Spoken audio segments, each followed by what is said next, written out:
Hi, APW students and families. Lynn Roan here, October 23rd. Happy Friday. I hope you all had a good week and that travels on into the weekend as well. Just a couple things I want to talk to you about today. First of all, wow, our teachers and principals over at the elementary school making their own pumpkin patch for all of your kids. So all of our students over there can have some kind of a normal Halloween. And what a great job they did. If you were able to look at Spectrum News, please check out that news brief. So much fun and so many happy smiles and just a little bit of normalcy in this crazy time that we're all trying to get through together.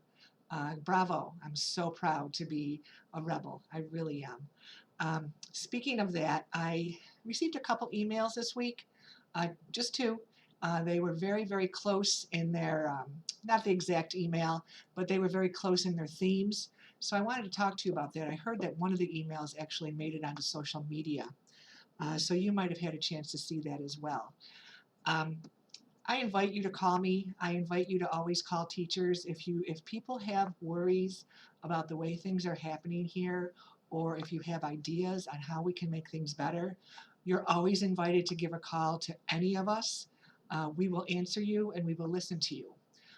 Unfortunately, the people that sent me the emails didn't bother to call anybody or write to anybody and tell them that they were worried about things. They just had to put that out on Facebook. And it makes me really kind of sad because the information in that Facebook post, as in most Facebook posts, there were some things that would cause concern. There were other things that just aren't happening. That just wasn't true. You can't verify those. They're not facts. So what I did was I went around, and most of the complaints were about the junior, senior high school and how kids were being instructed here. And I know that I have heard that there's rumors out there that our teachers just sit around and they're not allowed to teach, and we tell them they can't teach.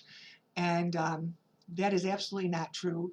And I walk the halls in this school every day, and I might not go into classrooms every day, but I do see that things are happening and children are being instructed. So I did walk the halls yesterday and go into classrooms.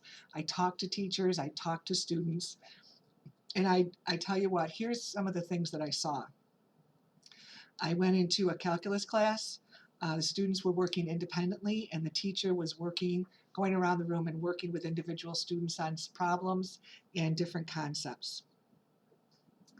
I saw a science class where there was direct instruction in vocabulary. I heard trombone lessons in the gym. I went into one room where there were 8 students and there was direct instruction going on. Every room I went into, there was either direct instruction going on, or teachers were walking around the classroom working with students one-on-one, or there were some classes that I went into that I said, what's going on here? What are you guys learning? Because the teacher might have been sitting at the desk and the kids were there with their laptops. So I asked, and every time that happened, 3 or 4 times, every time that happened, I was told, oh, this is our elective class. So this is the class that is our elective. Maybe it's art, maybe it's music, but those are the classes that are all online this year. So these kids had time for their electives. So they were actually working on their electives. Now, also in a couple of those elective classes, I saw teachers helping students do work for other subjects if they needed help. In particular, I saw a science teacher who said, yes, I have a few of these guys in my class, and so when they come in for electives, we're going to give them some help and make sure they have their work done for the science class. And the other kids, they have different science classes, so I'm going to help them with whatever I can when they're in their elective class.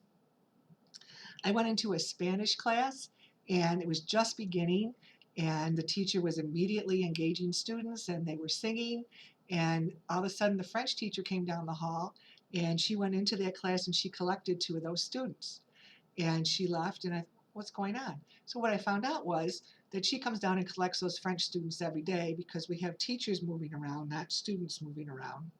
And she just comes and collects those kids every day and brings them to a room that has been disinfected.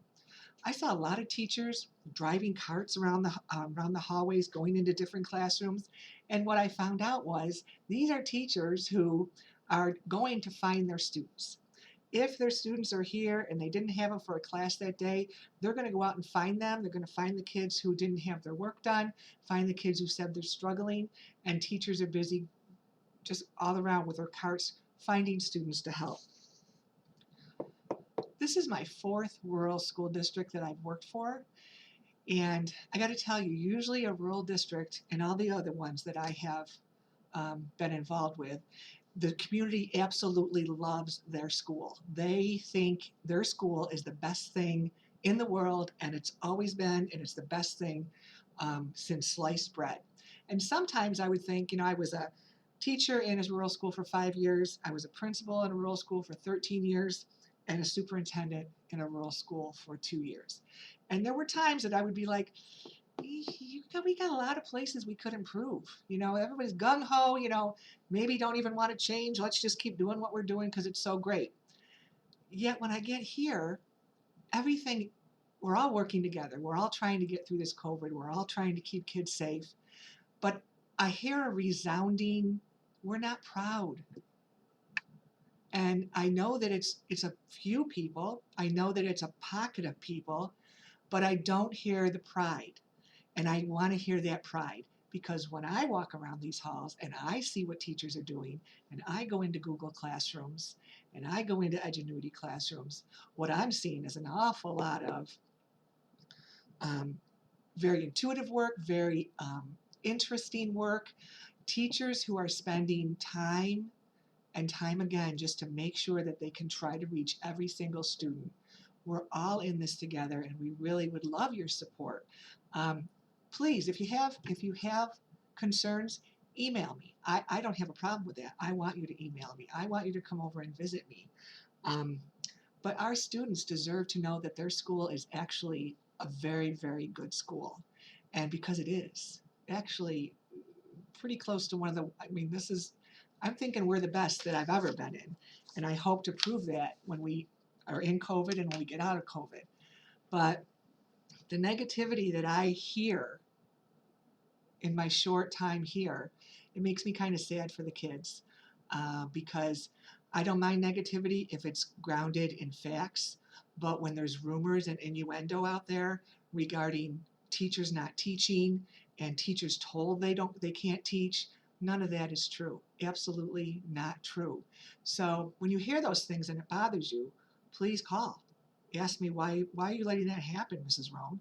I'll let you know. I'll give you the truth. I will. And there are things that we need to work on, that's for sure. And I won't hide that from you either. I'll let you know. We have to work on certain things. But during this very, very hard time, let's give our kids the opportunity to know that this is a really positive thing. Go to school, do what you can, because you know what? Everybody's missing gaps in instruction. Every child in the United States is experiencing that. But can we work together? And can we just not blame? And can we be positive for our kids? Because I think they really need that now. And I would appreciate it if we could do that.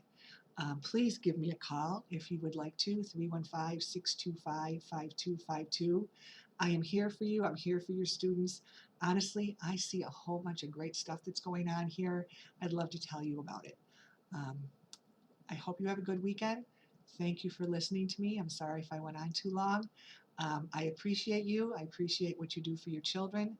And I do appreciate that these are really tough times for all of you as well. Take care.